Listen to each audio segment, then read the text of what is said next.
This is an audio recording of Bob the Photographer by Arthur M. Winfield, narrated by Right Here Audio.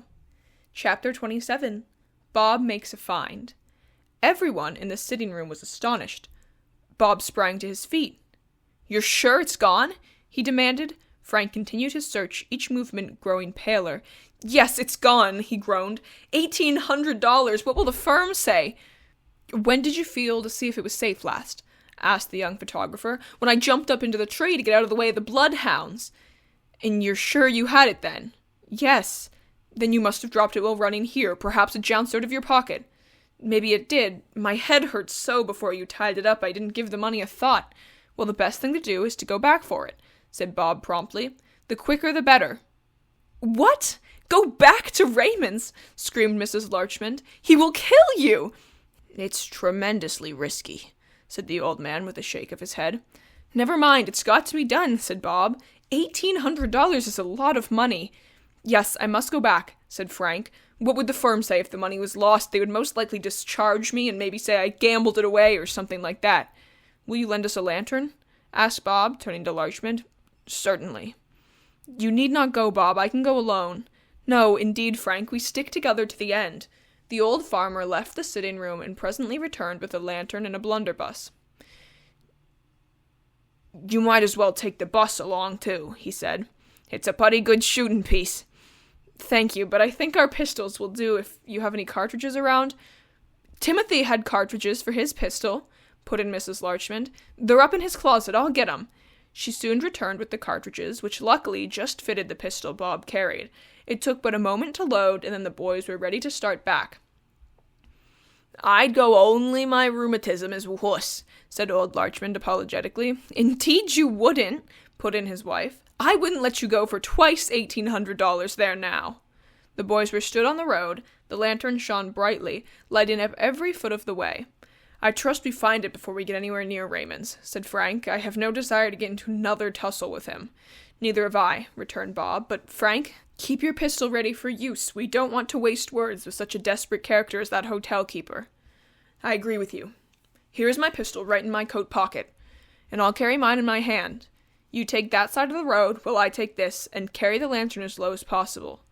In this fashion the two moved slowly along, searching every foot of the hard and dusty road. "I would like to know where Casco went," said Bob presently. "For all we know, he might have watched that fight with the bloodhounds and followed us." "Hardly.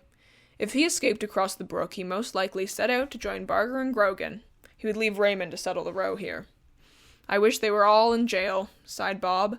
"Then perhaps I could make Barker reveal something of the past and make a somebody of myself."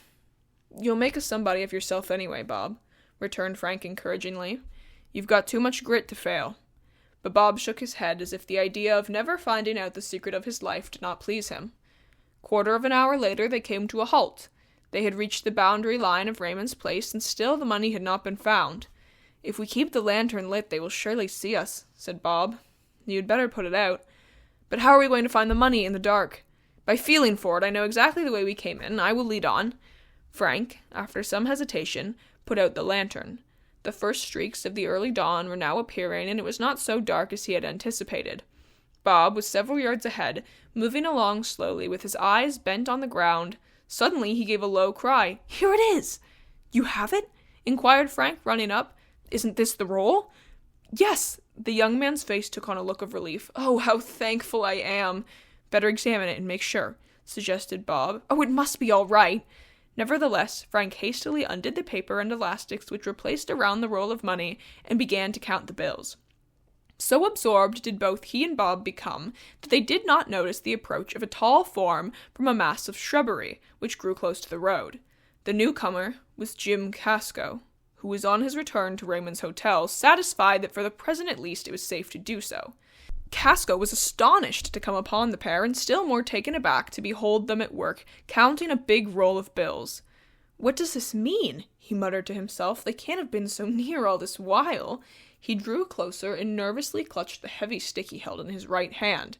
"It's right," said Frank, finishing the counting. "You have every dollar of the 1,800 there?" asked Bob. "Yes." "Good enough. Now we might as well go back without delay. I'm dead tired." "I should think you would be, not having any sleep since last night. Perhaps Mr. Larchman will give us a shakedown. I hope so. Where's that wonderful photographic outfit you wrote me about? Over in Dartonville. I will have to go for it as soon as we finish up with Raymond. We will see if we can't have him arrested, said Frank decidedly. That's it. And what was that? Bob broke off short. A dark object loomed over his back, and a stinging blow went singing through his head. Stop! He heard Frank cry. Give me that money! Both Bob and Frank were sprawling in the road, while across the field ran Casco with the roll of bills in his hand. Chapter 28. Bob meets Old Blake. As quickly as he could, Bob sprang to his feet. Save the money! Gasped Frank. He had received another crack over the head, and the old wound was bleeding afresh. Which way did the fellow go? That way. Who was it, Raymond? No, Casco. By jinks! So he had the cheek to come back. Stay here till I go after him. With his head still stinging from the blow the scar-faced man had dealt him, the young photographer sprang over the bushes which lined the roadway and made after Casco, who was running across the open fields at top speed. I'll either get Frank's money or finish that wretch, was the youth's somewhat savage resolve. When about 100 yards away, Casco looked back to see if either of his victims had recovered from the attack. He was astonished to see Bob in pursuit. Humph! The young rascal means business, he muttered to himself. I must reach shelter as soon as I can. Not very far beyond was a small lake, the edge of which was lined with willows. Towards this Casco directed his steps. Bob saw the scar-faced man disappear behind the fringe of willow trees. He did not come to a halt, but kept out at a slower gait, fearful that Casco might be setting a trap for him. Day was now breaking, and every moment the eastern sky grew lighter. When Bob reached the edge of the lake, nothing was to be seen of the scar-faced man. Bob looked up and down the shore in perplexity, and then began an examination for footprints. They were plainly visible, leading to a little cove 100 feet southwards. When Bob reached the cove, he found close at hand a stake with a bit of rope attached to it. The rope had been newly cut. Stole a boat, I'll bet, muttered the young photographer to himself. By jinks, what a fool I am! There he is! Bob looked out on the water, and there, a goodly distance from the shore, was Casco in a boat, rowing away as fast as he could. The scar-faced man was too far off to make a shot effective, and in deep chagrin, Bob saw him disappear around a cluster of islands in the center of the lake. As fast as he could, Bob ran along the shore until he reached a spot where he could see the other side of the island. The boat had disappeared.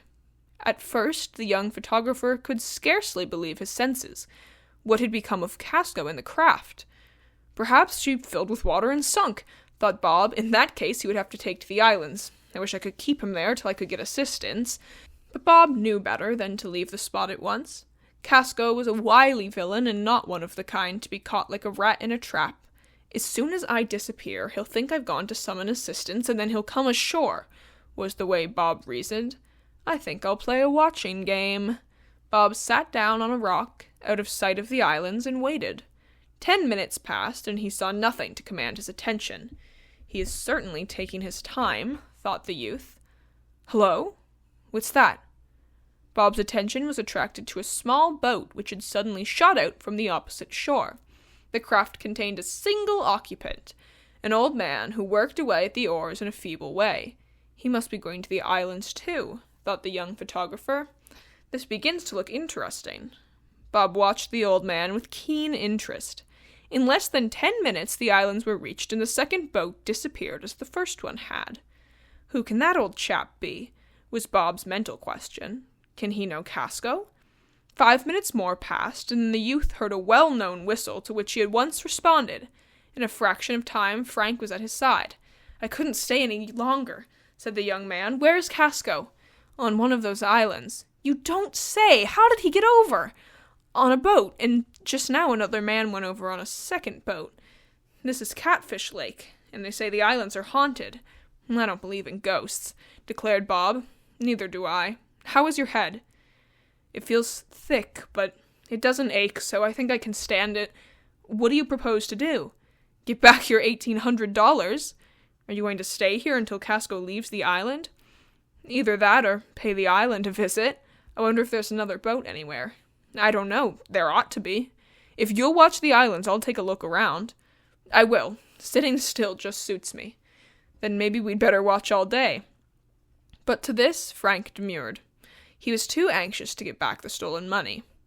Bob at once began his search for another boat. It was by no means an easy task, as the shore was rocky and lined with a thick sedge. Presently he came to the rear of a large farm, and here he found a boat moored to a fallen tree. By the look of the craft, the young photographer felt that it had not been used for a long time. But it did not leak, so he did not care how dilapidated it was in appearance. Untying the boat, he towed her around to where Frank sat. "I found one," he said, "but there's no oars. I suppose they haven't used it, fearing the ghosts from the island might catch them," laughed the young man. "Well, I reckon you can get along without oars on a pinch." "How?" "The water is so shallow, a couple of poles is all we'll need to push ourselves over, but, Bob, there's another thing." "What is that?" "By going over to the islands, you'll run a big risk." "So will you, but if you're afraid—" "I'm not afraid for myself, but it's asking too much of you." "Oh, stow that, Frank. I haven't lost any money, but I'm just as anxious to bring Casco to justice as you are." "And you want to make the trial in broad daylight?"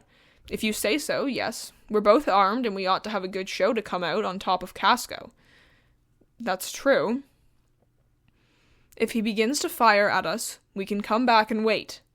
A few minutes after they got aboard the boat, Bob had cut 2 fair-sized poles and also several bushes, which he stood up in the bow of the craft.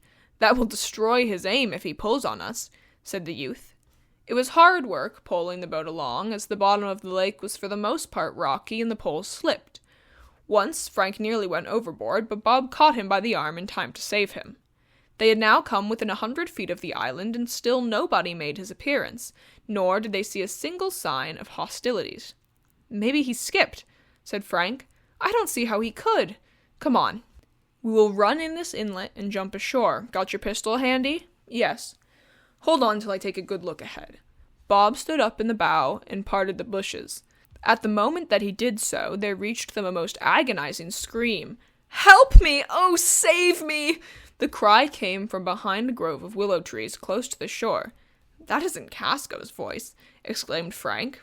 "What can it mean?" "It may be that old man I saw," replied Bob, "or it may be nothing but a trap." "There's no trap," said Frank, as the scream again reached them. "Don't sound so surely. Come on." Standing on the bow of the boat, Bob made a leap and reached the rocky shore. In a minute, he had dashed through the willows to the open glade beyond. A sight met his gaze that filled him with horror. There, lying flat on his back, with his face covered in blood, was Old Man Blake.